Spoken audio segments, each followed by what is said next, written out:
Eco was talking in cars with DJ this morning. I happened to just listen to that at the end of the day when I was finishing up work. There will be 3 Defiant blueprints through the mission chains, but that's it. That's all that they've announced. So, you can source the Defiant starting at Ops 35 and Militia faction rating. Now through your Bajoran faction store, you can get 1 blueprint per day. It's a 22-hour cooldown. It requires 55 of these diplomacy tokens. Diplomacy tokens are currently only rewarded for doing the loot exchanges from the Armada chests, is how you get diplomacy tokens. So depending on which chests you cash in, you get different amounts of diplomacy tokens. The rare obviously has a lot more, and the epic loot exchange has an even higher amount. But those also have different rep levels to unlock. The elite loot exchange also has some now. This is where you use your solo edicts, and this is what the Defiant does give you a boost to getting. When you defeat solo armadas, this is the secondary currency that you get. And they did just change the requirements on this one as well, because I had not previously been opening these, and it feels like they made it a little easier now. They moved it down a rep level or 2 to make it easier to get. So that'll start getting you some more diplomacy tokens, more officer shards, and then of course it's more ship parts and armada directives there. So you'll be able to start sourcing some of this stuff to get more of the diplomacy tokens. But yes, you are still going to be limited to 1 a day, so it is still going to, if you're going to do a strictly free-to-play path, it is going to take you about 3 months to unlock the ship. If you want to, you can do a full unlock for $100 and get the ship right now. You could also spend $50 and get half of the ship right now. And then if you want to grind the other 50, there's also the possibility next month's event store may have some blueprints available to help speed up the process as well. But from what we also understand, next month's event store is going to have a bunch of the strike team officers available as well. So you're going to have a lot of things competing for your loot currency.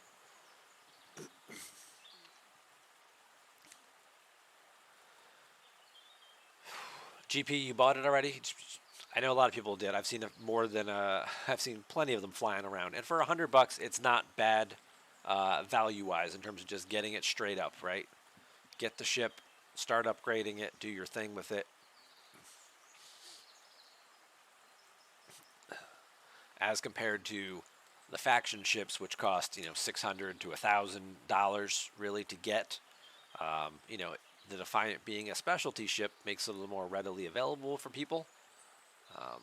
But do keep in mind, and we'll look at this more again later, the Defiant is ops locked. Much like the Franklin A,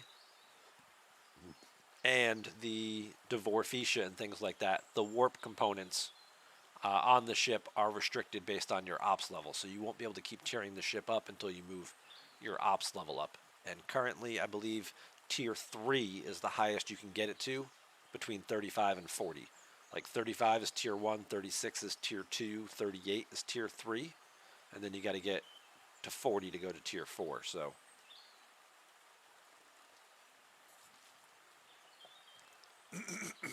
that may be a factor that plays into whether or not you want to buy the ship. If you're currently Ops 35 and you buy this ship, you can't upgrade it yet. You'll only be able to have it at tier 1. And what is it doing for you at tier 1? When you move to 36, you can move it to tier 2, and we'll look at some of those numbers and see where it compares to some of your other ships you might already have. But you're going to have, that restrictions there. If you're in the 40s, you have a lot more room to play with it. So getting it earlier and being able to do more things with it might make a little more sense. If you're in the 50s, you're probably not even going to use the ship much. So again, it's one of those, why do you need it? It's that sweet spot between like 40 and 45 that I think the Defiant is probably has the highest value for. If you're looking at a bell curve, 35 to 40 aren't, they're getting a little bit of value out of it, but not a lot. 40 to 45 are getting a really good amount of value out of it. And then, 46 plus, it kind of starts to taper off a little bit. Mantis was a good deal. Mantis was a good deal. Mantis would have been a better deal if we knew what the sourcing for it was. They probably would have sold a lot more of it up front if people knew what it was the sourcing requirements were gonna be. It's amazing how when they tell you things and let you actually be like, make it an informed decision about stuff, people tend to buy stuff when they know what's coming up. If I have to sit here and think to myself, okay, well, I can claim one blueprint a day, but the only way I can get these credits is from, this faction store. If I go into my other account for a second, well, I've got 105 of these diplomacy tokens on this level 35 account. I can't do solo armadas yet. So even if I had the rep level, I can't buy the blueprints really yet until I can start doing solo armadas. I will be starting them very soon because I'll be having an auger probably tomorrow on this account. But yeah, I mean, in terms of even like the base box here, because if you don't have the Defiant, you get 10 badges and 10 Bajoran credits. It doesn't give you the diplomacy credits. And if I look at my uncommon loot box, it's got 45 in it. Well, if this loot box is only has a 2-day cooldown on it, that means I can do 3 a week. It means I can get 135 diplomacy tokens a week if I'm doing 1 chest pulls, which means, quick, do math, that's 2 blueprints a week is all I can afford with diplomacy tokens. So unless I can find another way to source those, this might actually take a lot longer than it looks. And maybe now it might make more sense for me to realize, you know what, I probably should just buy this ship now, because now that I know the sourcing for it. See, Scopely? Sometimes when you give us information, it actually benefits you.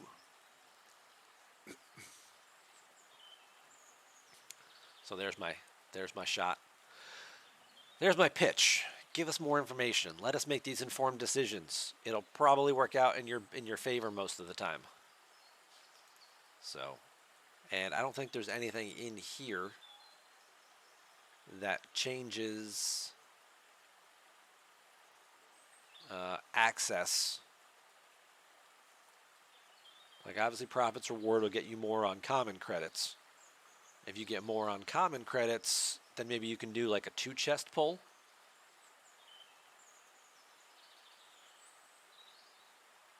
Depending on how you get that up, so maybe that's a possibility then. If you can get extra boxes, you can speed that up a little bit. But I don't think there's anything in here that actually like rewards more diplomacy tokens. The Prophet's Gift gives Syndicate XP and Bajoran credits, but you can't use the credits to buy the tokens. G4, G4, G4. Damage, nope.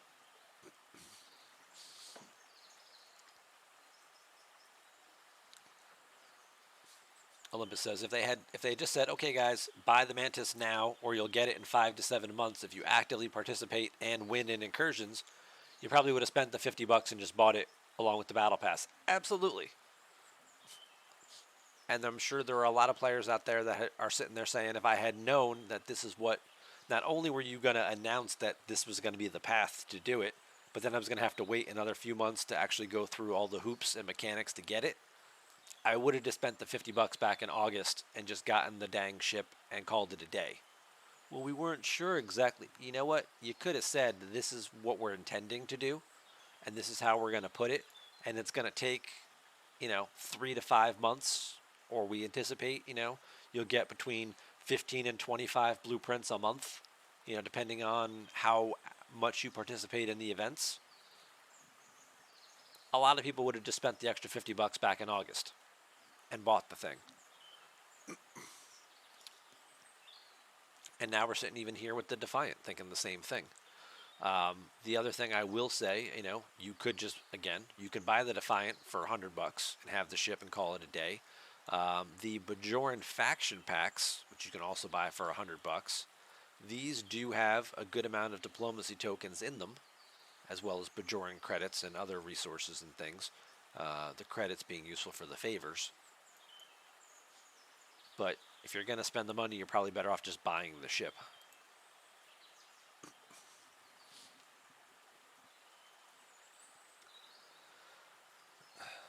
That's why people are buying the Defiant now. Absolutely. They're looking at it, they're doing the math, and they're thinking to themselves, if I spend $100 now, I get the ship, and then I can just start doing whatever I want with it, versus, how long do I have to wait? How many blueprints can I get?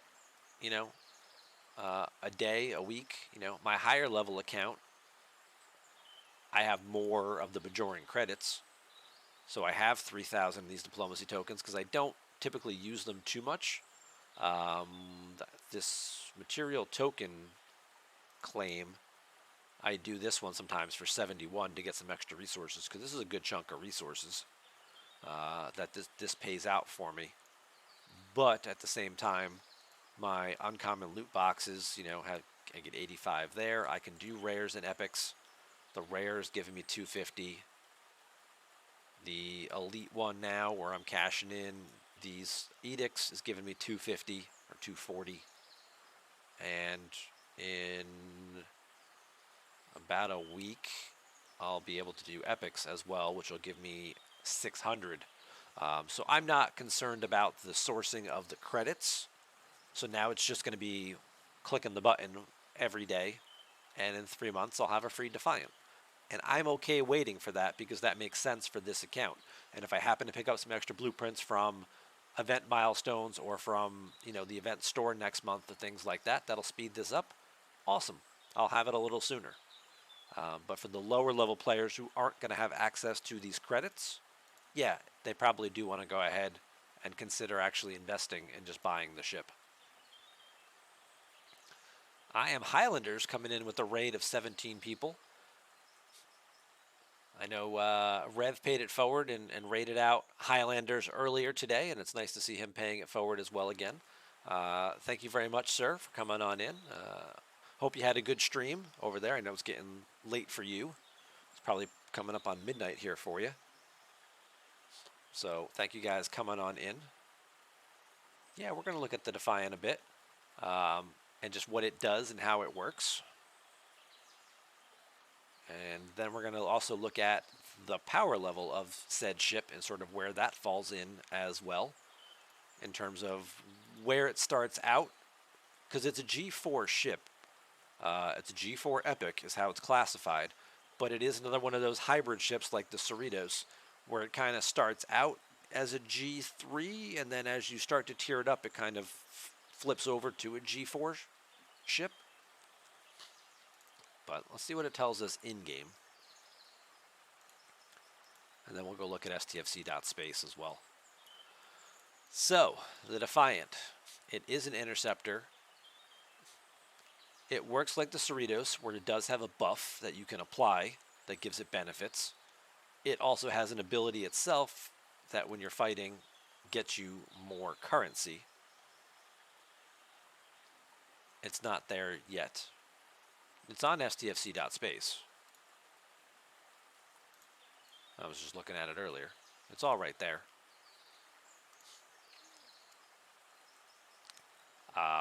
So, the Defiant's ship ability increases the edict rewards by 250% when using the Defiant. So actually, to make this look a little better and a little cleaner, let's just go here. We'll just disco over so we can see what's going on here.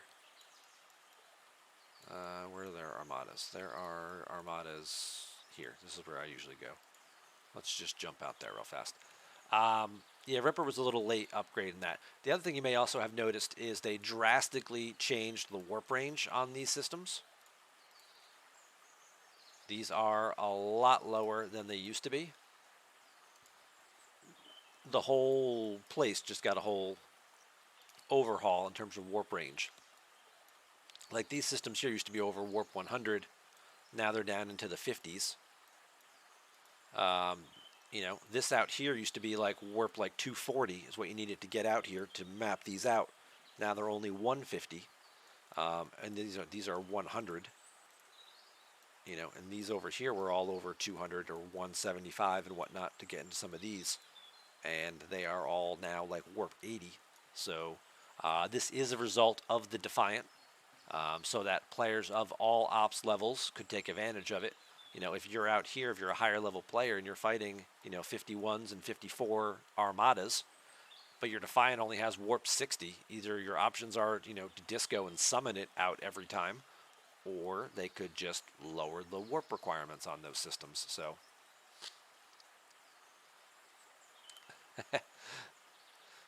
Sam Hanwich says, thanks God, you skipped your level 42 ship, so that's great. Yeah, that is a big change. That's definitely a big change.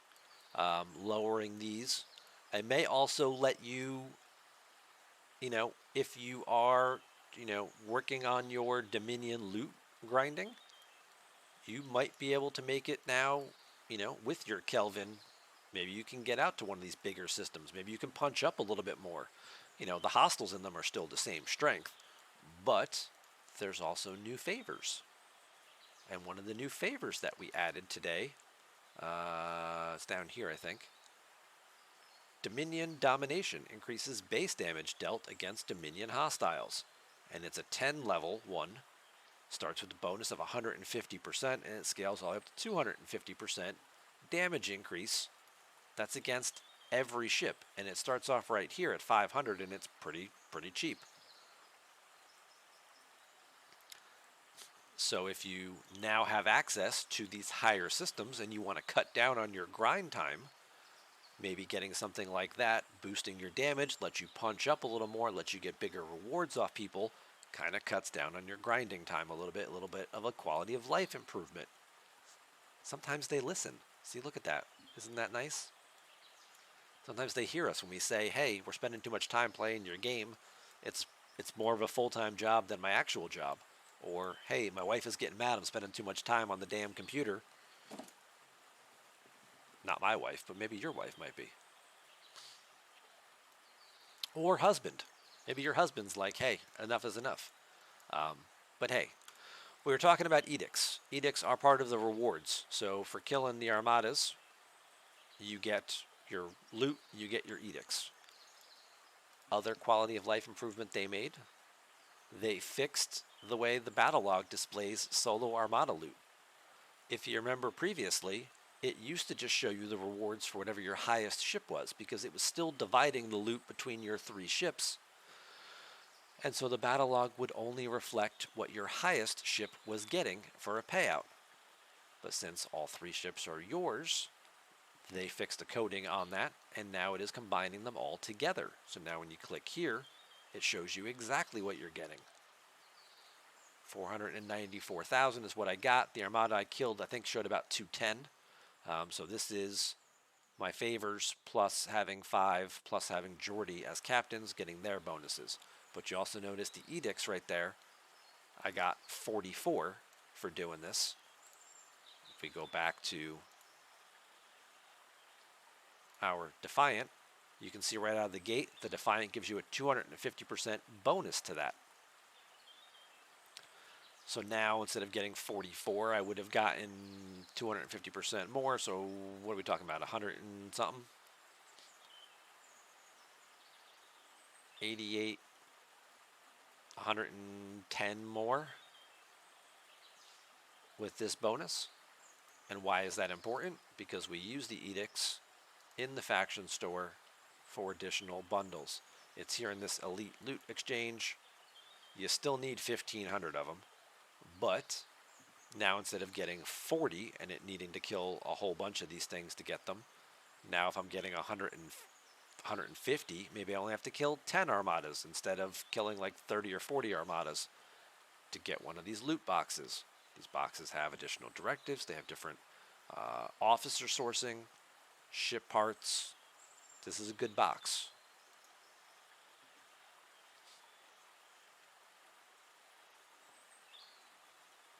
Wait, is that the right box? No, this isn't the right box. Yes, this is the right box. Okay. Because it was threw me off because it has this here, which looks like Bajorian credits. But this is the one using the edicts. Confused myself for a second. So that's one of the things that the Defiant does. The other thing that Defiant does is it has these additional buffs that you can put on people, much like the Cerritos, that give you a boost versus the Jem'Hadar armadas. It also boosts regular armadas. There are two different tiers of this research. And again, very much similar to the Cerritos. It's a 2-minute buff. You can buff other people. All the things very much like the Cerritos, and the research for it starts here. The top path here are all of your solo armada abilities. The bottom half here are all of your group armada abilities, and they're pretty much consistent. Increase damage, increase shield piercing, increase accuracy, increase armor piercing, increase critical hit chance, increase critical hit damage. So all offensive abilities, and it's the same down here for actual group armadas on the bottom half. Nothing here that boosts your mitigation or defense value, so this is just strictly offensive kind of stuff. If you want to do any of that defensive stuff, then you might still need to use Cerritos buffs as well. Alright, questions so far about the actual mechanics and the buffs of the ship?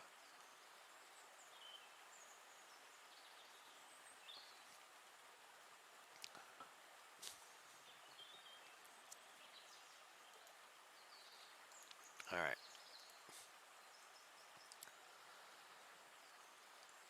Then we'll move on. I'm wondering how good it is at grinding Jem'Hadar. Well, for that, we're going to have to talk about the power level of the ship a little bit. And that's where I want to get into a little bit of side-by-side comparison. So, we've got our Defiant.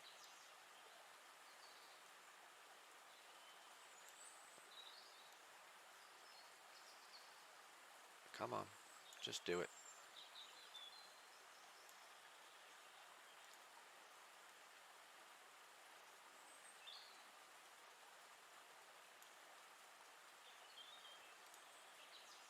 All right. So, where does our Defiant stack up? Do you have to activate its boost ability, or does it apply to everyone in the Armada? The buff abilities have to, this reinforcing ability has to be activated. There are other abilities, we'll go look at that real quick, in the Bajoran faction store. There are a couple of Bajoran favors that were also added that are sort of static buffs. You've got these two up here. Quantum Torpedoes increases your kinetic damage of your Defiant, and then you've got this increases the reload chance of the Defiant's energy weapon, so sometimes it reloads faster. But yeah, the actual buff itself does have to be activated to give it the boost.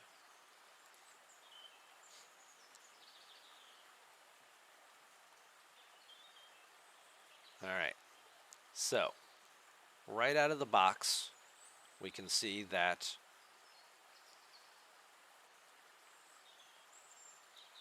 we'll just start with where we're looking at. Just to build the thing takes 34 days,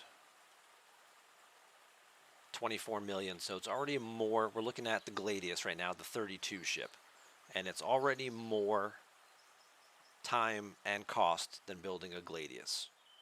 which is what we would have expected. And if you're looking at just right out of the box, what's the power level and stuff, we're going to compare DPR because that's the easiest way. So straight up, your Defiant DPR 52 is more than a Gladius. The Gladius itself would have to be up to about tier 6 to have a slightly higher DPR than in a Defiant that has not been upgraded at all. And the instant you upgrade it even a little bit and take it, towards tier 2, as much of it as you can get, you can see your DPR gets up to about 58,000, which means your Gladius actually has to go up another tier. So a tier 7 Gladius has about the same power as the Defiant at its base. So a tiered up level 32 ship compared to a straight out of the box level 35 ship.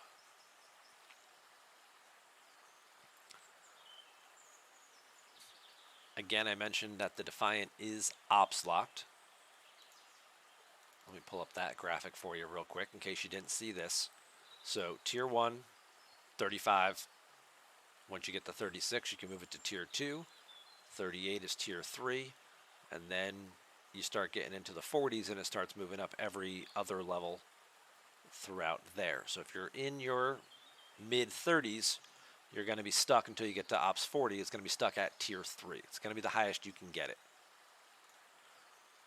So we can take this to tier 3. We'll be able to do some of the components for tier 4. You won't have enough. You won't be able to get this isolinear optical chip. That's what you're going to need. I think it's the warp drive that needs those. It's the impulse engines. Okay, so you won't be able to get the impulse engine up to tier 4. So you'll be at tier 3.5 until you get to Ops 40. But you can see here the DPR skyrockets up to 85,000, which is going to exceed that maxed out Gladius. So at Ops 38, this ship is considerably stronger than even a maxed out Gladius. So let's take that off and let's see how it ranks up against the D4. That's your 34 Epic. Oh, we'll look at the firing pattern in just a second. Where are we getting to with the Epic? So if I can at level 38, I can get this up to 3.5.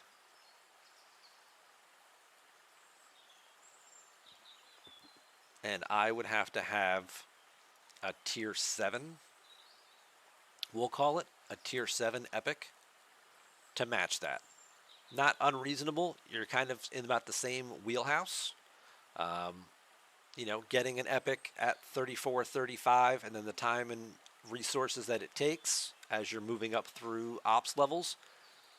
Tier 7 is pretty reasonable by the time you're getting to 38, 39, and you're starting to think about like the jellyfish and things like that, is where a lot of people kind of end up. So the fact that these two ships are comparable in terms of power level makes sense there. You're talking about similar DPR, armor piercing slightly better on the D4. The critical hit chance is significantly better. That's something worth pointing out. The Defiant has a very low critical chance. It's probably the lowest of any real ship I've seen in a while. Similar hull health. It does have a little more shield health though, so it can take a little bit more of a beating.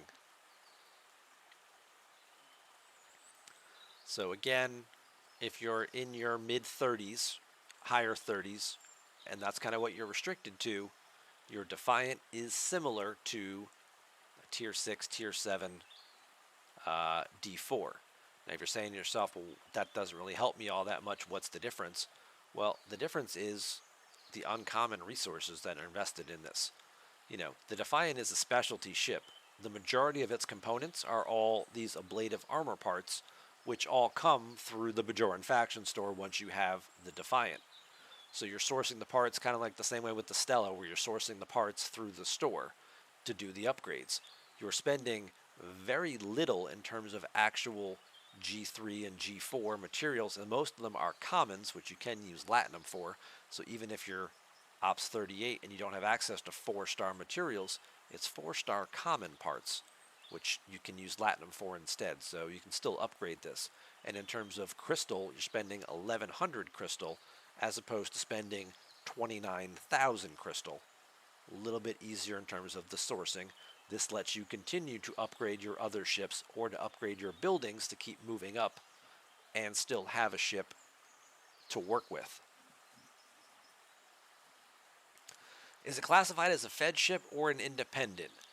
That is a question that I did not get an answer to. I did not see an answer to in terms of where it falls. It would make sense it's a Federation ship, but I know it was asked this morning, and people did not know the answer to it, whether or not the Federation type buffs would apply to the Defiant or not. So we'll have to kind of wait and see on that one, or if somebody, I don't know how you would know. You'd have to do the math, I guess, to figure out if it's working or not.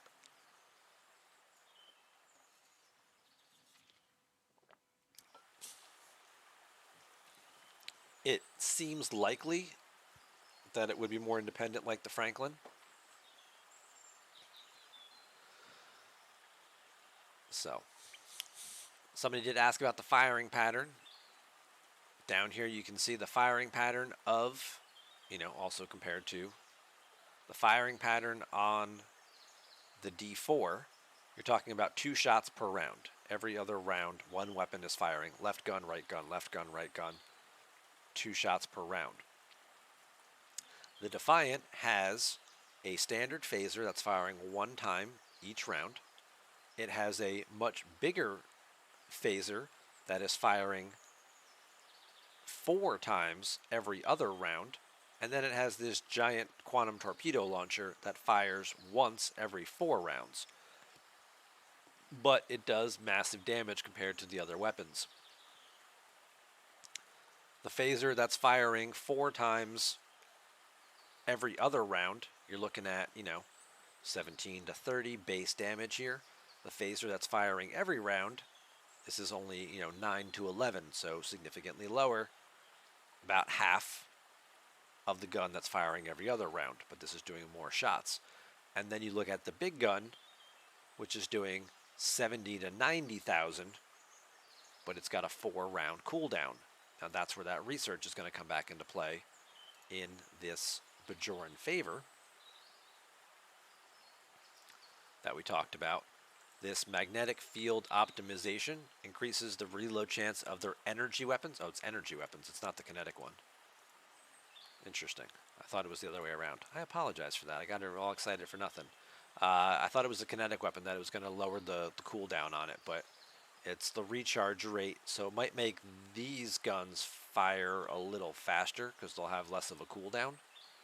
So you might end up getting extra shots with these if you get that research up.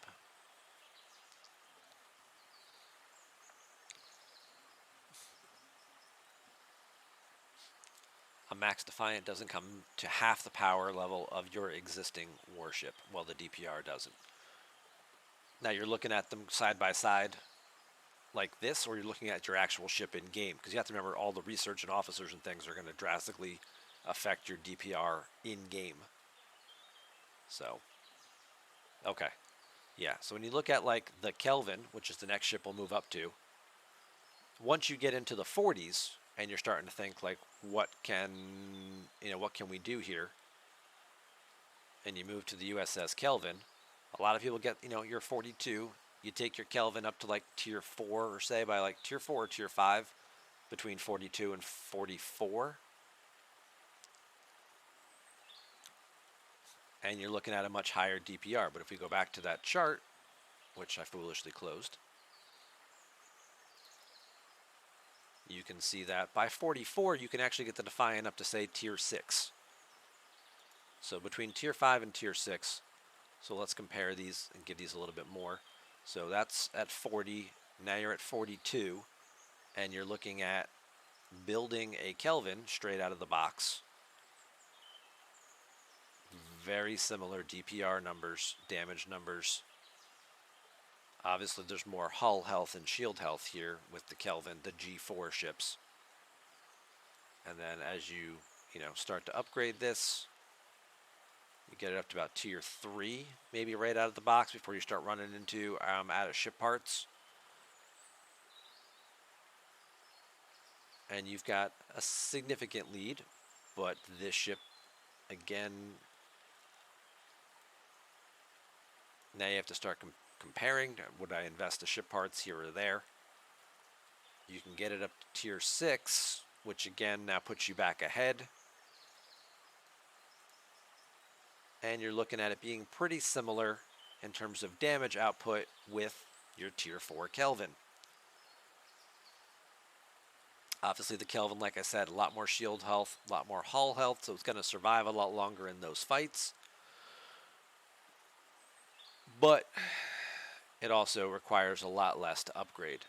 Just getting a Kelvin to tier 4 requires 300,000 common interceptor parts compared to 25,000 common interceptor parts over here. You're looking at no uncommon parts thus far, so you don't need any of these. And it's the ship parts that usually hold people back more than, say, the materials, although the materials are also costly as well. So again, a much lower resource material commitment to getting the Defiant up.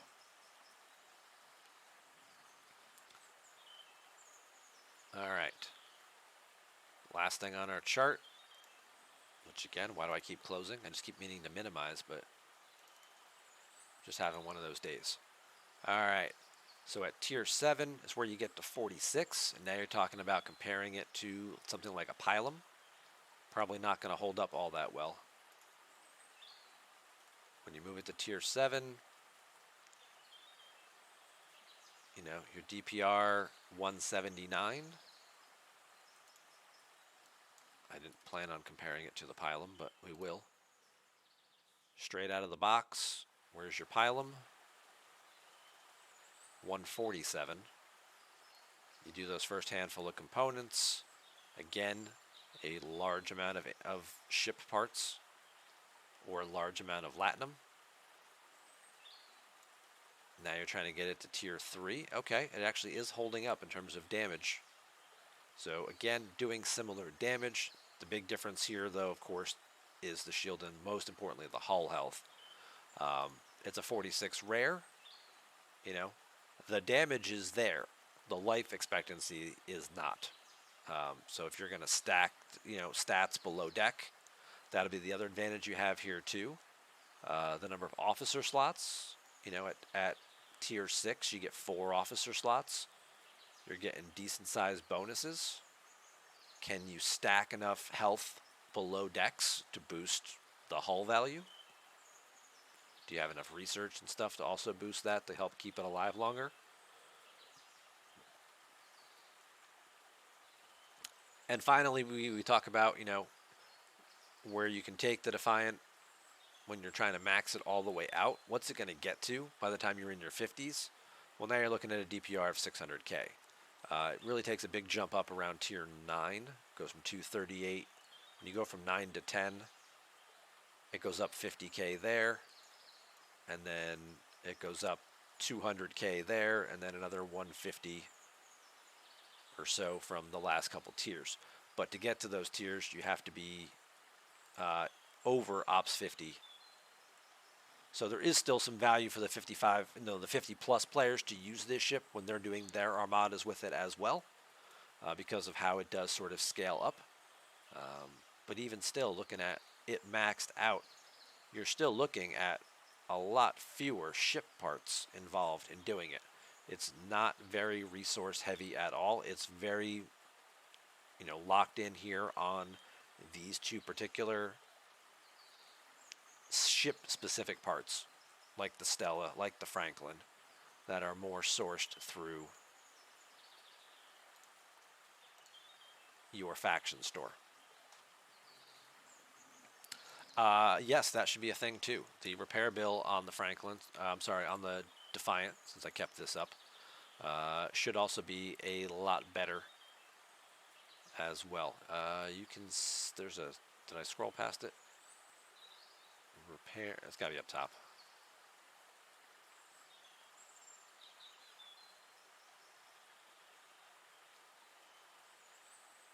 Is it not? Oh, there it is over here on the side. Yeah, I mean, just if we're looking at like tier 6 repair costs, base cost is 47, tier 7, we'll say, compared to a Pylum. 100 million, that's the base cost. My Pylum costs 100 million in game with all the research buffs and things that I have to repair. So repair cost is obviously significantly lower on a ship like this, and as well as the repair time and speed is also going to be a big factor there as well. So it's kind of one of these things that's going to sort of interweave between, and um, it's going to open up some opportunities for people.